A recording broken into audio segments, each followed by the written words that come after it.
मुन्नीलाल ने राघव और सिया को बताया कि कुछ सालों पहले गांव वालों ने एक औरत को सजा देने के लिए पहले तो उसके साथ जबरदस्ती की और फिर अंत में जब उसकी सांसें बंद होने लगी तो उसे जिंदा जलाकर मार डाला। फिर उस औरत को जलाकर उसकी बची हुई अस्थियों को गांव के तालाब में फेंक दिया। उस औरत के मरते ही पूरा हरा भरा गांव बंजर जमीन में बदल गया। सभी पेड़ पौधे मुरझा गए और उस तालाब का पानी एकदम से सूख गया। मरने से पहले उस औरत ने जो श्राप दिया था उसकी वजह से वो पूरा गांव तबाह हो गया। मुन्नीलाल की बात सुनते ही राघव ने मुन्नीलाल की तरफ देखते हुए पूछा, लेकिन मुन्नीलाल, उस औरत ने गांव वालों को ऐसा कौन सा श्राप दिया था जिसकी वजह से पूरा गांव तबाह हो गया? मुन्नीलाल ने दुखी मन से कहा, गांव वालों ने एक बेकसूर औरत को सजा देकर उसे जिंदा जला दिया था, इसलिए उस औरत की बद्दुआ तुरंत सभी गांव वालों को लग गई। उसने मरते हुए श्राप दिया कि आज के बाद से इस गांव में किसी बच्चे की किलकारी नहीं गूंजेगी और ना ही कभी इस जमीन पर कोई पौधा उगेगा। इस बंजर जमीन के साथ साथ सभी औरतों की कोख भी बंजर हो जाएगी। बस फिर देखते ही देखते उस गांव के सभी बच्चे मरने लगे और गांव की सभी औरतें बांझ हो गईं। उस दिन के बाद से इस गांव में किसी बच्चे का जन्म नहीं हुआ। तभी राघव ने सवाल पूछते हुए कहा, लेकिन उस औरत ने तो गांव वालों को श्राप दिया था, तो फिर आप ऐसा क्यों कह रहे हैं कि उसे गांव में जाना सुरक्षित नहीं है? वहां जाते ही हर इंसान श्रापित हो जाता है। मुन्नीलाल ने राघव के सवाल का जवाब देते हुए कहा, क्योंकि उस औरत ने कहा था कि अगर इस गांव में किसी मुसाफिर ने कदम रखा तो वो भी इस भयंकर श्राप से बच नहीं पाएगा। यही वजह है कि इस गांव में कोई कदम नहीं रखना चाहता, इसलिए ठाकुर विजय सिंह इस गांव को श्राप मुक्त करना चाहते हैं।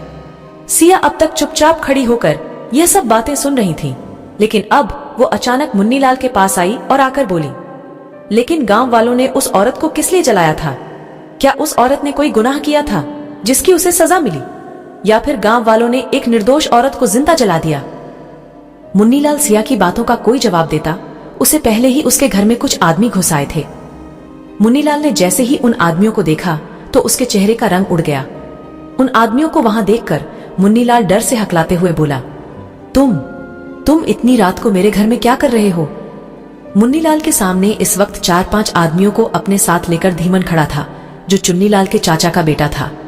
धीमन ठाकुर विजय प्रताप सिंह के लिए काम करता था, इसलिए इतनी रात में धीमन को अपने घर में घुसते देख मुन्नीलाल ने उससे सवाल पूछा। धीमन ने जवाब देते हुए कहा, मैं यहाँ तुमसे मिलने नहीं आया हूँ, बल्कि इन दोनों अजनबियों को लेने आया हूँ।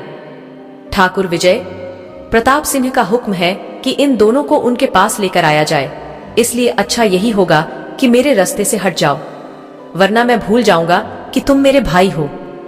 इतना सुनते ही मुन्नीलाल ने धीमन को धमकी देते हुए कहा, देखो धीमन, तुम जानते नहीं हो ये कौन है। जब इनके बारे में जान जाओगे तो इन्हें छूने की हिम्मत नहीं करोगे। मैं बता रहा हूं, राघव सर से दूर रहो, नहीं तो तुम्हें पछताना पड़ेगा। धीमन ने हंसकर मजाक उड़ाते हुए कहा, अच्छा तो तुम ही बता दो, ऐसा कौन सा 30 मार खां है ये जिससे मुझे डरना चाहिए?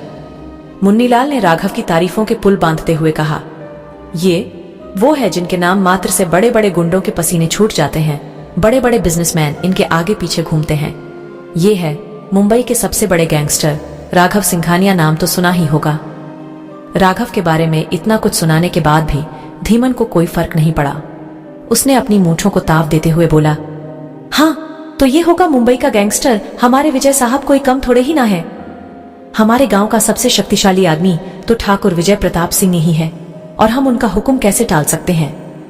भला पानी में रहकर मगर से दुश्मनी कौन करेगा? धीमन आगे कुछ बोलता उससे पहले ही राघव ने धीमन से कहा, ठीक है, अगर तुम्हें लगता है कि तुम अकेले मुझे पकड़ सकते हो तो आओ, मुझे पकड़ो और ले चलो अपने विजय साहब के पास।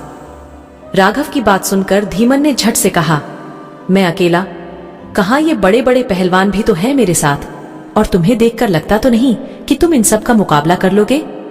तभी राघव ने हंसते हुए धीमन से कहा, अच्छा पहले अपने उन पहलवानों को देखो तो सही जिन्हें तुम अपने साथ लेकर आए थे। राघव के कहते ही धीमन ने पीछे मुड़कर देखा तो उसके पीछे खड़े वो चारों आदमी डर के मारे कांप रहे थे, क्योंकि ये चारों आदमी वही थे जिन्हें कुछ देर पहले राघव ने पीट कर भगा दिया था। अपने उन पहलवानों को ऐसे कांपते देख धीमन ने चिल्लाते हुए बोला, अरे तुम लोगों को मिर्गी का दौरा पड़ा है क्या, जो ऐसे कांप रहे हो, या फिर अपने सामने किसी भूत को देख लिया जो डर से तुम्हारे चेहरे का रंग उड़ा हुआ है?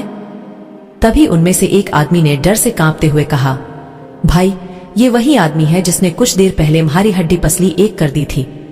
बड़ी मुश्किल से हम लोग अपनी जान बचाकर भागे थे और आप चाहते हो कि वो फिर से हमारा कोरमा बना दे। उन आदमियों के मुंह से इतना सुनते ही धीमन को गुस्सा आ गया और उसने झुंझलाते हुए कहा, तो तुम लोगों को इस अनजान आदमी का डर है, लेकिन ठाकुर विजय प्रताप सिंह का नहीं। अगर उनको पता चलेगा कि उन्होंने शेरों की नहीं बल्कि गीदड़ों की फौज पाल रखी तो वो तुम्हारा क्या हाल करेंगे, सोचा है तुमने? तभी उस आदमी ने कहा, अरे भाई ठाकुर साहब जो करेंगे वो देखा जाएगा, लेकिन फिलहाल तो हमें इस आदमी के गुस्से से बचना है, तब कहीं जाकर सोचते हैं कि ठाकुर विजय प्रताप से बचेंगे या नहीं। इतना कहकर वो आदमी घर से बाहर जाने लगे। उनको बाहर जाते देख धीमन डर गया, लेकिन तभी कुछ सोचते हुए उसने अपनी जेब से एक स्प्रे निकाला और राघव के मुंह पर मारते हुए उसे बेहोश कर दिया। इस स्प्रे की वजह से उसने सिया और मुन्नीलाल को भी बेहोश कर दिया और फिर उन आदमियों पर चिल्लाते हुए बोला, तुम लोग खा खाकर इतने मोटे हो रहे हो, लेकिन एक आदमी का सामना भी नहीं कर सके। अब अंदर आओ और इन लोगों को उठाकर ले जाने में मेरी मदद करो। फिर उन आदमियों की सहायता से धीमन ने राघव और सिया को अपनी लंबी सी गाड़ी में डाला और ठाकुर विजय प्रताप सिंह की हवेली की तरफ चल पड़ा। ठाकुर विजय प्रताप सिंह को राघव और सिया से क्यों मिलना था? क्या उस गांव में जाने के बाद सिया और राघव भी श्रापित हो जाएंगे? आखिर कौन थी वो औरत जिसे गांव वालों ने जिंदा जलाया था और उसकी क्या गलती थी? जानने के लिए सुनते रहिए secret of devil only on pocket FM पर।